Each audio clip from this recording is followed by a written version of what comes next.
어려운 문제입니다. 하지만 나오는 문제. 2015년하고 2020년 3회차에 나왔던 문제입니다. 사례를 읽고 물음에 답하시오. A씨는 올해 24세로 군입대를 앞두고 병사용 진단서를 작성하기 위해서 병사 진단용 검사의 의뢰가 된 거예요. MMPI 검사를 했더니만 타당도 척도에서 T점수가 L은 38, K는 36, F는 112. 이거 뭐예요? 삿갓은 삿갓인데 제가 말씀드렸잖아요. L이랑 K가 30점대라면 너무 낮은 거죠. 50이 평균이에요. 그리고 T점수가 10점이 표준 편차이기 때문에 10 이상 떨어질 때마다 되게 흔하지 않다. 근데 30점대라는 거는 거의 자기를 방어를 하나도 안 했다는 뜻이에요. 그리고 112다. 이거면은 거의 정신과 병원에 입원하신 분들도 이 정도까지는 상승하지 않아요. 그러니까 증상의 과장이죠. 과장이 의심이 되고 있어요. 과장인가 하고 생각을 한번 의심을 한번 해보는 거죠. 또한 임상척도에 대한 T점수에서 5번 척도를 MF를 제외한 대부분의 임상척도에서 높은 점수를 보였고 그 중에 6번 PA 척도 뭐예요? 편집증적인 거 망상 이런 거죠. 그 다음에 7번 PT 척도 8번 SC 척도에서 척도 점수에서 90T 이상으로 다른 임상 척도에 비해 높은 점수를 보였다. 저희가 조금 이따 하겠지만 6, 7, 8, 9까지는요. 9까지는 정신증이에요. 정신증. 그래서 이게 높다는 거는 이 사람이 증상을 과장했구나를 볼 수 있어요. 1, 2, 3은 신경증이고요. 6, 7, 8, 9는 정신증입니다. 그런데 지금 정신증 척도가 되게 높죠. A씨는 자신이 평소에 과대망상 증상을 보인다고 호소했어요. 과대망상 증상을 보인다고 호소하는 일은 없어요. 과대망상 증상이 있는 분들은. 그게 사실이라고 믿기 때문에 내가 요즘에 과대망상 때문에 힘들어요 라는 말을 하기가 거의 불가능하죠. 왜냐하면 과대망상 자체가 본인이 생각하는 게 맞다고 생각을 하는데 과대망상을 내가 경험한다는 걸 왜 호소합니까? 그러니까 뭐예요? 꾀병이다. 꾀병이다. 특히 이거죠. 병사용 진단서. 지금 이 사람 군대 가고 싶은 거예요? 안 가고 싶은 거예요? 군대를 가고 싶지 않은 거죠. 그래서 꾀병이다. 타동도 척도가 일단은 증상 과장, 부정 왜곡을 시사하고 요렇게 L하고 K는 낮고 F는 110이라서 너무 높죠. 5번 척도를 제외한 거의 모든 임상 척도가 상승했다는 거. 얘 빼고는 다 높은 거죠. 다 이상해. 아무튼 나 다 이상해요. 안 괜찮고 아니지 않고 네 나는 힘들고 그러면서 다 정신증적인 증상을 의미하는 6, 7, 8 척도가 90T 이상이고 과대망상을 굳이 본인이 호소한다는 점에서 증상의 과장을 의심할 수 있죠. A씨는 군입대를 앞두고 병역 의무를 회피하기 위해 증상을 과장하는 것으로 즉 꾀병으로 의심할 수 있다. 이렇게 적으시면 됩니다. 어렵죠. 어려운데 하실 수 있어요. 네. 이해는 가잖아요. 맥락이 이해가 간 상황에서는 외우는 거는 그렇게까지 힘들지 않습니다. 맥락을 이해를 못하기 때문에 무조건 머리에 우겨 넣으려고 하니까 힘든 거예요. 이렇게 좀 이해를 하시면서 머릿속에 좀 그리세요. 내 앞에 수감자가 있어요. 군대를 가기 싫어하는 수감자예요. 빤히 보이는데 그래서 MMPI를 했더니만 아니나 다를까 증상을 엄청나게 과장하고 타당도에서도 의심할 수 있죠. 뭐를? 부정 왜곡을 의심할 수 있는 L과 K. 아니다라는 L과 괜찮아라는 K는 낮고 힘들어 F만 높아졌으니까 이거는 증상을 과장하는 이제 삿갓형인데다가 너무 지나친 삿갓형이죠. 적절하면 힘들다고 인정하는 정도인데 너무 심하면 이제 삿갓이 엄청 뾰족한 거예요. 이러면은 이제 엄청 과장을 한 거죠. 게다가 정신증적인 척도만 엄청나게 상승했다는 거. 그리고 5번 빼고 다 상승하는 건 좀 이상해요. 그렇지 않겠어요? 신경증하고 정신증하고 물론 같이 상승하면 너무너무 힘든 사람이구나 우리가 생각할 수 있지만 이렇게 다 상승하고 그 중에서도 정신증을 더 높인다는 거는 의도적으로 과장했구나를 의심할 수 있다는 거죠. 네. 다음 또 문제입니다. 2009년과 2020년 3회차에 나왔던 문제예요. 사례를 읽고 물음에 답하시오. 아까 거에 약간 변형입니다. A씨는 올해 24세로 군입대를 앞두고 병사용 진단서를 위해 병사 진단용 검사에 의뢰되었다. 사실 똑같아요. 문제는 똑같습니다. 자, 타당도 척도에 대한 T점수가 L척도는 38, F가 112, K가 36으로 나타났다. 지금 증상 과장을 나타내는 거죠. 아까 봤어요. 똑같이 봤어요, 선생님들. 이렇게 되어 있다. 삭같이 한 요 정도면 그냥 솔직한 건데 이렇게 돼 있단 말이에요. 과장이다. 임상척도에 대해서 T점수 5번만 제외하고는 다 높았고 6, 7, 8에서 90T 이상이었다. 똑같죠? 사례가.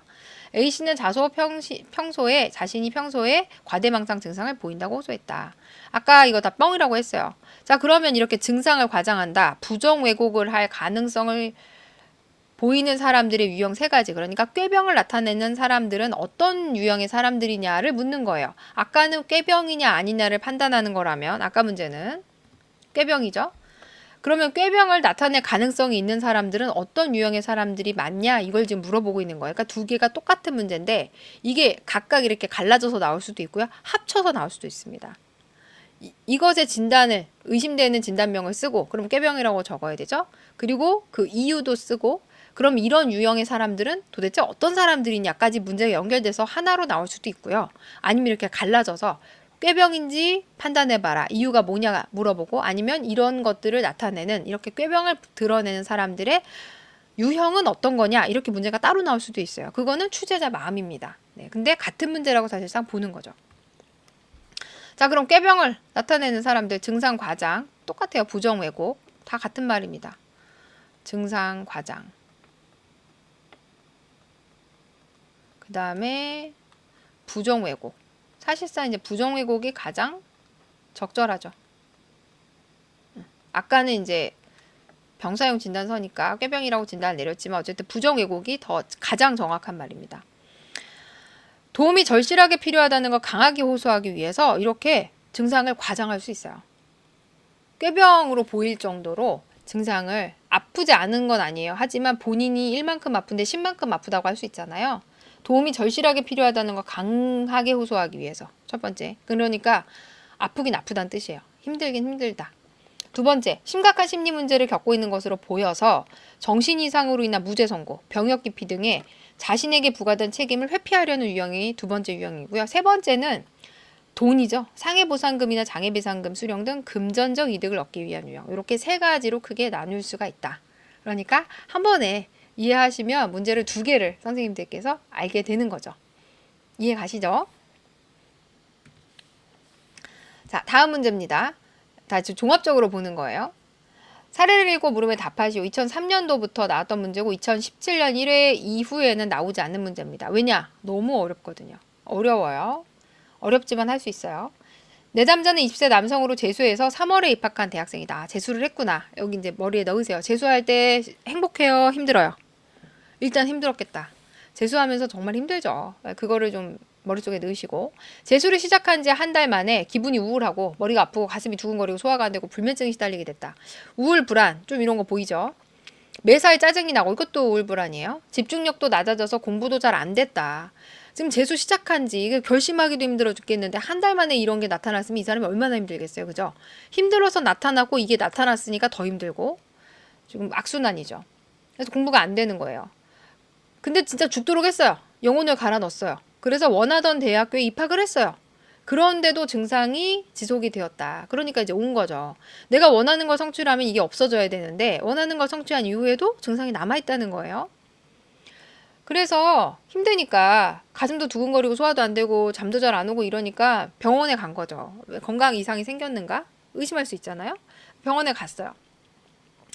갔는데 내과적인 이상 소견이 없는 거죠. 훑어봤더니 뭐 피 검사하거나 뭐 기본적인 검사를 했는데 딱히 건강에 이상이 없는 거예요. 신체적 건강에는 이상이 없다.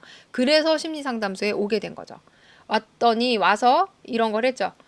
말을 했겠죠. 제가 재수를 하고 나서 한 달 만에 잠이 잘 안 오고 기분도 좀 우울해서 처지는 것 같고 가슴도 두근거리고 소화도 안 되고 배도 좀 아프고요.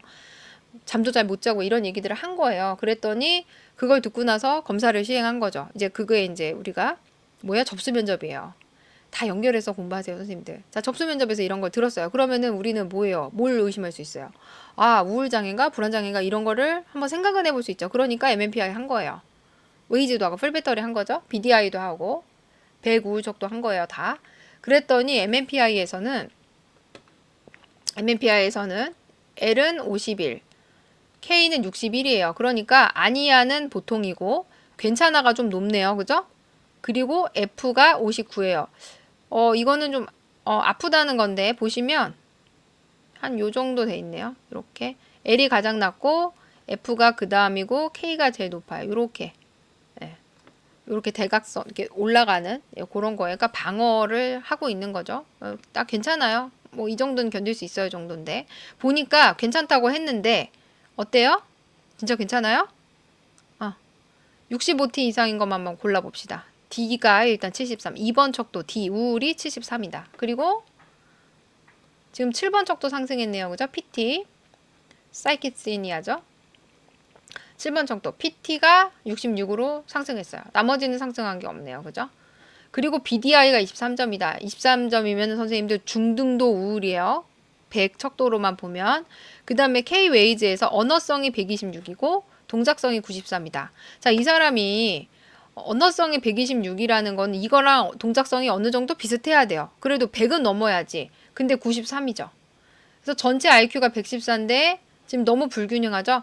자, 언어성하고 동작성하고 봤을 때 언어성은 우리가 결정성 지능이라고 했어요. 그죠? 결정성 지능이다. 이건 뭐예요? 학습으로 우리가 만들어가는 지능이다. 얘는 동작성은 뭐예요? 유동성 지능, 타고난 지능이죠. 유전. 유전이다. 그리고 우리가 판별을 할 때 뭔가 순발력 있고 지금 바로바로 대처하고 계산 같은 거 빠릿빠릿하게 하고 이게 다 동작성 지능이에요. 언어성 지능은 우리가 배운 거기 때문에 이런 기억하는 거, 장기 기억과 관련된 거죠. 자, 그런데 보면 언어성 지능보다 동작성 지능이 현저하게 떨어져 있죠. 자, 동작성 지능을 할 때 원래는 요게 있겠으나 지금 느릿느릿한 거죠. 정신운동 속도가 지체가 되면 동작성 지능을 판별하는 그 검사에서 점수가 상당히 낮아진다. 빠릿빠릿하게 기억할 수 있겠어요? 우울이 이렇게 심각한데? 그러니까 언어성보다 동작성이 훨씬 낮으면 뭐예요? 대표적인 이때 나타나는 우리가 의심할 수 있는 정신장애가 우울이죠. 그래서 우울의 특징을 다 보이고 있어요. 중등도 우울 점수에다가 언어성이 동작성보다 더 높은, 그러니까 동작성, 이거는 얘가 높아서 된 것도 있겠지만 동작성이 지나치게 낮아서 언어성 점수가 높아진 거기 때문에 이거는 우리가 우울의 어떤 프로파일이라고 볼 수 있는 거예요. 웨이즈에서. 그러니까 웩슬러 지능 검사에서 볼 수 있는 거. 그리고 7번 척도와 2번 척도가 상승했잖아요. 타당도는 이제 타당해서 해석할 만한데. 그래서 27 프로파일로 볼 수 있고 우리는 우울장애, 주요 우울장애라고 진단을 내릴 수가 있다. 그리고 감별 진단은 뭐예요? 7이 같이 상승했기 때문에 범불안 장애는 감별 진단이 필요한 거죠. 자, 그럼 진단 기준 요거는 외우셔야 돼요. 진단 기준, 우울장애 진단 기준 핵심 증상 2가지는 반드시 외워야 돼요. 선생님들. 이거는 필수예요. 우리가 조현병에서 조현병 양성 증상 3가지 외워야 되잖아요. 똑같이 우울도 2가지 핵심 증상을 외워야 돼요. 첫 번째가 뭐예요? 지속되는 우울한 기분. 이게 첫 번째고. 하루의 대부분 그리고 매일 지속되는 우울한 기분이 주관적 보거나 객관적 관찰을 통해 다 나타낸다. 그래서 지속되는 우울한 기분이 아주 핵심이죠. 두 번째는 뭐예요? 흥미나 즐거움의 현저한 저하다. 그래서 요 2가지는 반드시 들어가야 됩니다. 요거는 주요 우울 사파, 우울증을 판단하는 아주 중요한 거기 때문에 9가지 우울 증상 중에 이 2가지는 반드시 들어가야 우울장애에 해당이 돼요. 요거는 반드시 외우셔라. 자, 그 다음에 범불안 장애죠. 다양한 사건이나 활동에 대해서 과하게 걱정하거나 불안해한다. 이러한 상태가 적어도 6개월 동안 50% 이상의 날에 나타난다. 그러니까 적어도 6개월 동안 3개월 이상은 이렇게 불안에 사로잡혀 있어야 된다는 거죠. 걱정에 사로잡혀 있어야 된다. 개인은 이러한 걱정을 통제할 수 있다면 장애가 아니겠죠. 통제하기 어렵다고 느낀다. 이 2가지. 이렇게 핵심 증상은 반드시 외우셔야 됩니다. 특히 이거는 불안장애는 모르겠지만 이거는 반드시 외우세요. 너무너무 중요합니다. 자, 그럼 치료적 개입은 어떻게 하죠? 주요 우울장애 같은 경우 인지치료하죠. 비합리적인 신념, 우리 이제 심리 치료에서 배우는 거. 그 다음에 역기능적인 신념을 수정을 하고 REBT 할 때 나오는 앨리스죠. 그래서 이렇게 하시면 되고 약물치료, 세로토닌 제흡수 억제제 등을 해서 약물치료를 하게 되죠. 범불안 장애는 어떻게 치료해요? 일단은 심리치료하고 약물치료 2개는 들어가는데 인지행동치료 같은 거 하죠. 걱정사고 기록지 같은 걸로 내가 진짜 걱정되는 것과 실제로 이게 일어날 가능성 아니면 이게 일어났을 때 정말 내가 통제할 수 없는가 이런 것들을 보는 거죠. 그리고 약물치료 벤조디아제핀을 쓰는데 벤조디아제핀 같은 경우에는 금단이 너무 심해요.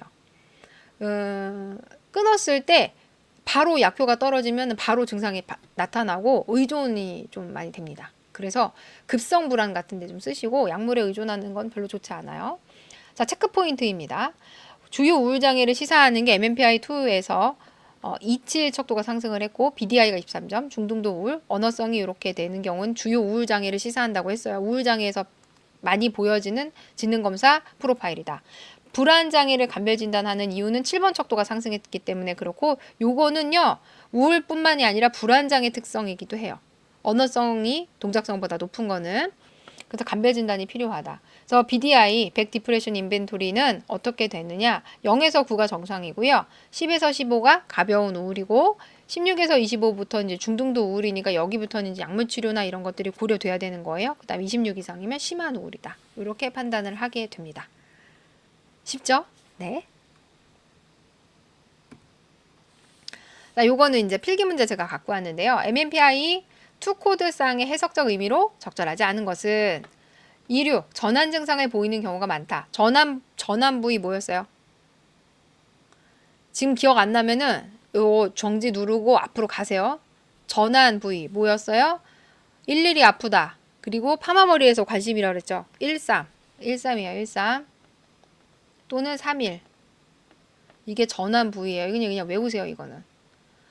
신체적으로 아파서 관심을 끌려는 행동을 보이는 거 전환 부위죠. 그러니까 얘는 아니죠. 26이네요. 어떡하지?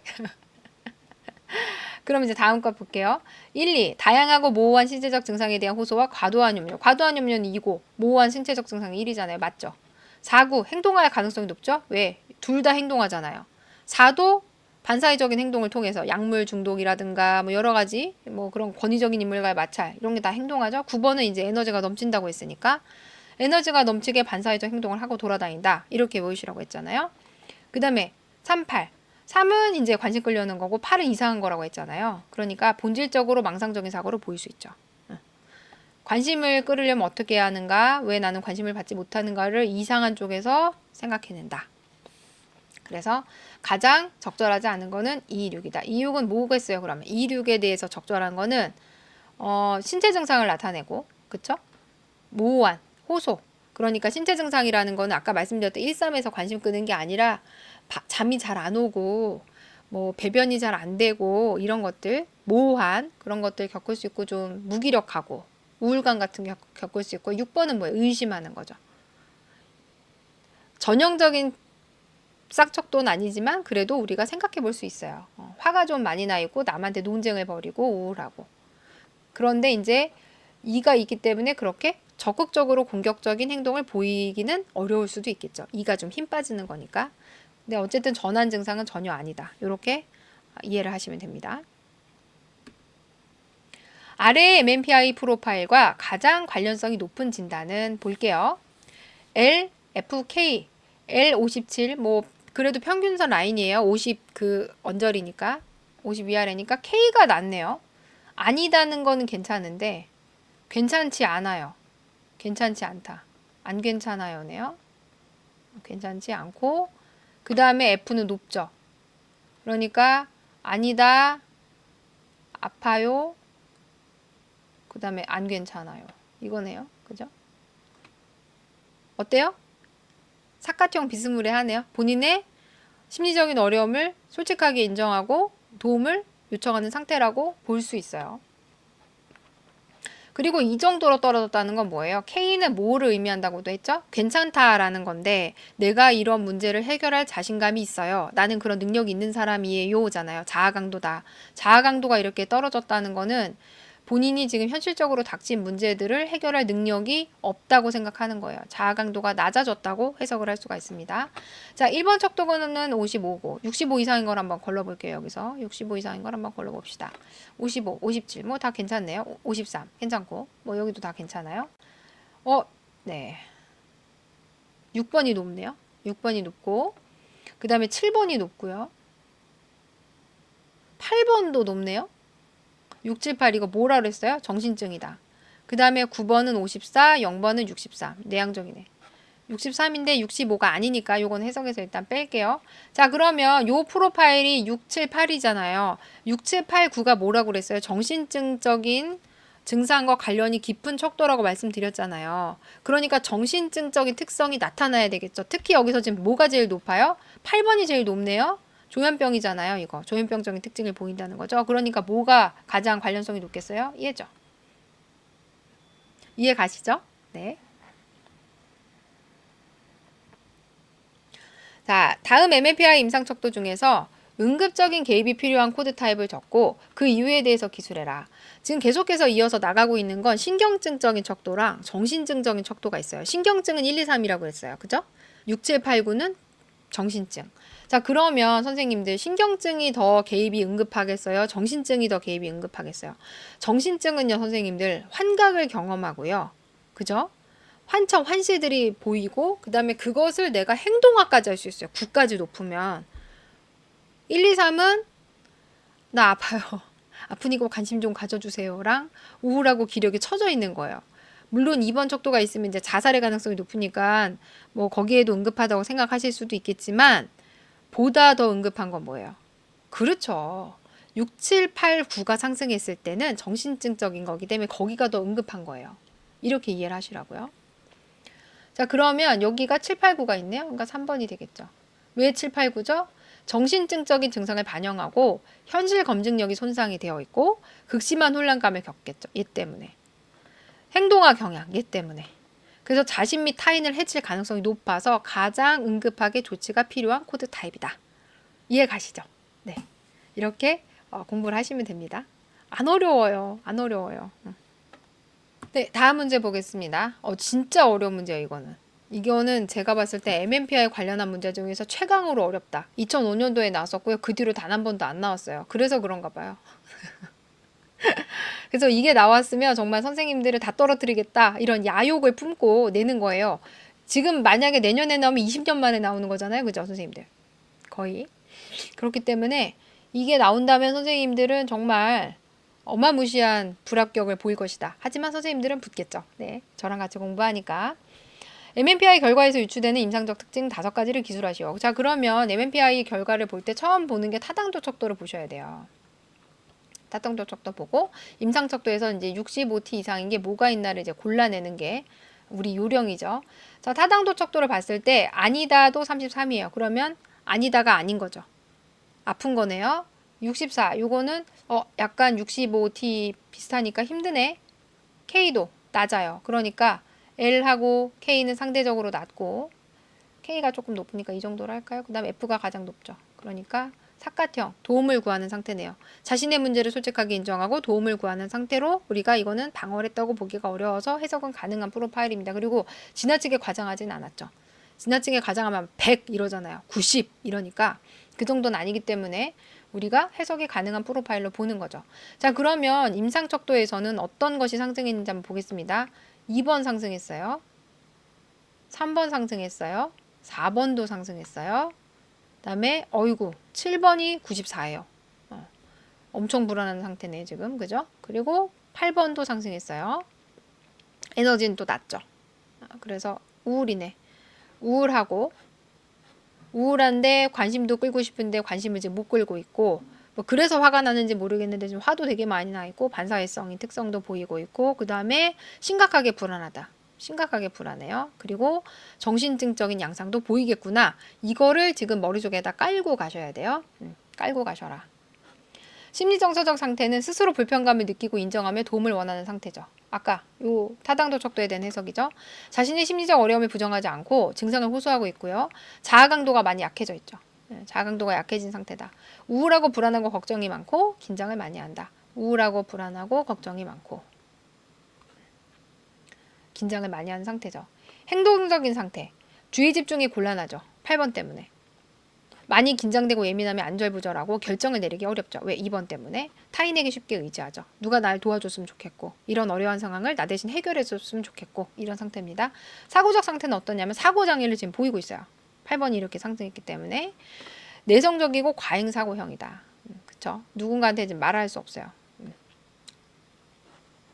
개인적 불편감은 어떠냐면 무기력하고 불안하고 긴장하고 초조하고 우유부단하고 이칠의 지금 특징이죠. 무능력함을 본인이 경험을 하고 있고요. 만성적이기보다는 초기 상태다. 왜냐하면 K가 이렇게 하락했을 때는 만성적이지 않아요. K가 상승해야 만성적인 상태인 거예요. 42면은 만성적이라고 보기는 어렵다. 왜냐하면 얘네가 같이 상승하거든요. 그러니까 그냥 원래 본인 상태가 그렇다고 인지하니까 아니다라고 부정할 필요도 없고 괜찮다고 부정할 필요도 없는 거예요. 그럴 때는 우리가 만성화됐구나라고 이해할 수 있습니다. 자, 그리고 극도의 고통을 느끼는 급성 신경증적 상태죠. 지금 신경증 척도가 다 올라가 있잖아요. 그죠? 1, 2, 3. 급성이다. 여기 때문에 급성이에요. 적응 상태 2, 3, 4, 7, 8이 모두 높아서 아주 힘들고 복잡한 상태죠. 너무너무 힘들면 얘가 같이 상승한다고 했잖아요. 정신증적인 것도 우리가 알 수 있고 현실 금증이 안 되고요. 저항 중이에요. 이렇게 보일 수 있습니다. 이거 진짜 어려운 문제라서 사실상 저는 이거는 안 나올 가능성이 너무 높은데 그럼에도 불구하고 뒤통수를 또 칠 수 있기 때문에 이거는 채점도 어려워서요, 선생님들. 그래서 안 나올 가능성이 높긴 해요. 하지만 선생님들께서 정말 공부를 많이 하셨다면 당연히 풀어낼 수 있는 문제인 게 맞습니다. 그래서 지금 제가 설명을 드렸고요. 여기까지 우리 MMPI가 끝났는데, 아이고. 여기까지 우리 MMPI가 끝났는데, 요 이어서 PAI까지 하면, 파이까지 하면은 이제 객관적인 어떤 성격 검사는, 표준화된 성격 검사는 이제 마무리를 지을 수 있습니다. 조금만 더 힘내서 우리 파이 같이 지금 해봐요.